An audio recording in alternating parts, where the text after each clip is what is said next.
संसद भवन में प्रधानमंत्री नरेंद्र मोदी जी ने महाराष्ट्र के मौजूदा राज्य सरकार और कांग्रेस पार्टी के खिलाफ कोरोना काल के दौरान श्रमिकों और मजदूरों को अपने अपने राज्यों में पलायन करने और कोरोना को तेजी से बढ़ने का आरोप कांग्रेस पार्टी और महाराष्ट्र राज्य सरकार पर लगाने के बाद मीरा भाईंदर में कांग्रेस के कार्यकर्ताओं ने प्रधानमंत्री नरेंद्र मोदी के खिलाफ जगह जगह धरना प्रदर्शन और निषेध व्यक्त करते दिखे, जिनका उदाहरण महाजनवाड़ी गांवठन और काशी गांव में भी देखने को मिला। आइए नजर डालते हमारे संवाददाता महंत कुमार गुप्ता की इस खास खबर पर।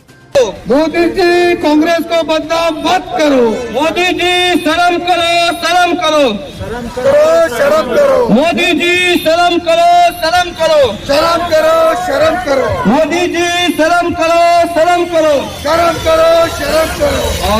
जिस तरह से संसद भवन में मोदी जी ने बयान दिया है उत्तर भारतीयों को लेकर और महाराष्ट्र सरकार, आघाड़ी सरकार और कांग्रेस को लेकर के, खास करके उन्होंने जो कांग्रेस को टारगेट किया है उसके बारे में आप लोगों ने जगह जगह विरोध प्रदर्शन किया, और ये उनका बयान कितना जायज़ है और क्यों दिया उन्होंने, क्या कहेंगे सर उसके बारे में? आदरणीय प्रधानमंत्री नरेंद्र मोदी जी ने जो संसद के पटल के पर ये बयान दिया है कि महाराष्ट्र से जाने वाले, पलायन करने वाले मजदूर उत्तर प्रदेश, मध्य प्रदेश, बंगाल, अन्य राज्यों के जो हमारे मजदूर थे, उन्होंने जब यहाँ से अपने घरों के तरफ जाना शुरू किया और कोविड को पूरे देश में फैलाया, ऐसा उन्होंने जो संसद के पटल पे उन्होंने बयान दिया वो काफ़ी निंदनीय बयान दिया है। दुर्भाग्यपूर्ण है कि देश का प्रधानमंत्री इस तरीके का बयान देते हैं। वास्तविक देखा जाए तो इस देश में कोविड फैलाने में सबसे बड़ा अगर किसी ने भूमिका निभाया है तो वो प्रधानमंत्री जी ने खुद ने किया है। उन्होंने नमस्ते ट्रंप किया, उन्होंने सही समय पर देश की सीमाओं पर अंकुश न लगाते हुए बाहर के यात्रियों को आने दिया। जिस तरीके से देश के कोने कोने में कोविड से इन्फेक्टेड लोग पूरे देश भर में गए, कोविड उनसे फैला, किया पासपोर्ट वालों ने, भुगता राशन कार्ड वालों ने। और जब लोग यहाँ से कोविड के तौर पे एकाएक नियोजित तरीके से न लगाते हुए लॉकडाउन लगा दिया प्रधानमंत्री जी ने, लोग यहाँ पर खाने पीने को लेकर मजबूर हो गए, पीड़ित हो गए, यहाँ सर छुपाने के लिए जगह नहीं रहने लग गई।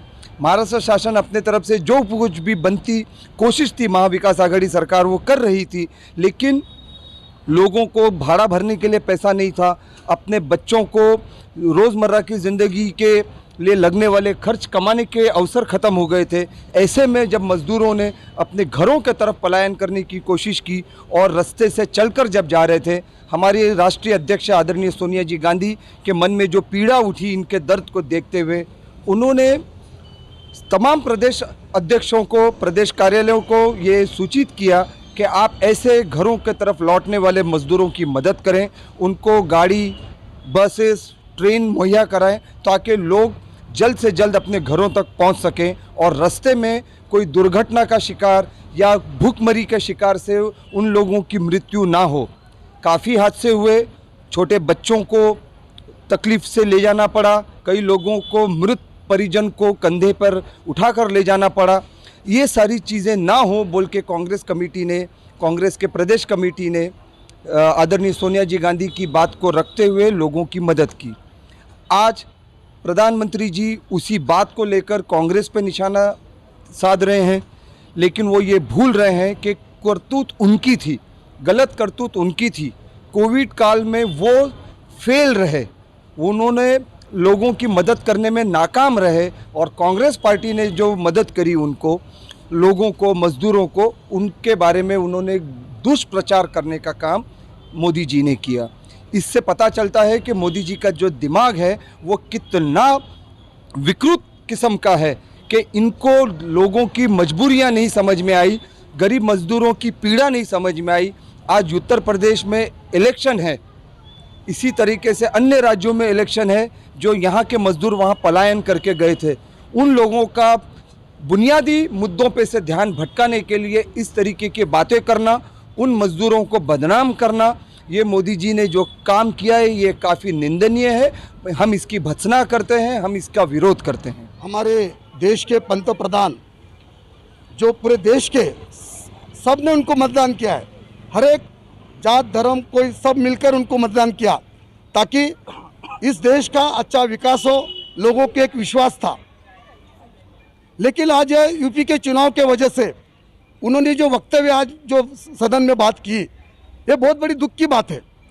आज वो नेहरू जी की बात निकाल रहे हैं, जिन्होंने देश को इधर पहले, हमारे देश आज़ाद जब हुआ तो देश का पहला पंतप्रधान नेहरू जी था। आज उन्होंने ऐसे पूरे वहाँ के जो उस समय की जो टीम थी, नेहरू जी को पंतप्रधान बनाया तो उन्होंने पूरी टीम ने बल कर बनाया उसको। हालांकि वो अकेला पंतप्रधान नहीं बना, पूरी जैसी सदन में होती है वैसे सदन में उसकी चुनाव होने के बाद ही उसको पंतप्रधान बना गया है। उसके बावजूद भी हमारे देश के पंतप्रधान जी ऐसे वक्तव्य जो कर रहे, ये हमारे बहुत निश्चय और बहुत गलत बात है। मेरी व्यक्तिगत उनसे एक मेरे बोलना है कि आप एक राजनीतिक लेके अपने यूपी के चुनाव के मद्देनजर रखते हुए ये जो आपने वक्तव्य किया है, इसलिए हमारा कांग्रेस पूरा, महाराष्ट्र की पूरी कांग्रेस आपके निषेध में है।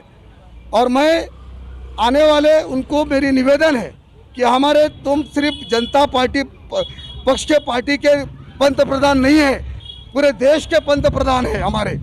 हमने सब ने, हमारे हर लोगों ने तुमको वोटिंग किया है, तो इसका आपने ख्याल करके दोबारा ऐसा वक्तव्य ना करे, ऐसी मैं आशा रखता हूँ। देखिए, मैं ये कहना चाहूँगा कि आज पंतप्रधान जो शब्द बोले हैं यह बहुत गलत बोले हैं, पहली बात। दूसरी बात, अगर उनको वोट ही मांगना है, अगर किसी प्रकार से अगर उनको प्रचार ही करना है, तो यह जनता बहुत जागरूक है। वो जनता को दिशा भूल करके और वो वोट मांगने की कोशिश ना करे।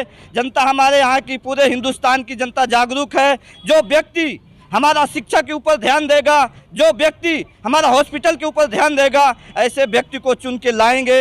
यह यूपी का पूरा टारगेट है, पहले से है। तो मैं यह चाहूँगा कि ऐसे शब्द ना बोले और ऐसे भी किसी व्यक्ति या किसी पार्टी को बदनाम करने की कोशिश ना करे। मैं यही प्रधानमंत्री जी से यही कहना चाहूँगा, यही संदेश पूरे भारत में देना चाहूँगा। और संदेश देना चाहूँगा कि जो व्यक्ति आज हमारे देश के लिए, सुरक्षा के लिए, हमारे शिक्षा के ऊपर और हमारे रोजगार के ऊपर जो काम करता है, ऐसे व्यक्ति को चुन के लाएं, किसी जात या धर्म के ऊपर चुन के न लाएं। मैं यही प्रार्थना करता हूं, विनती करता हूं।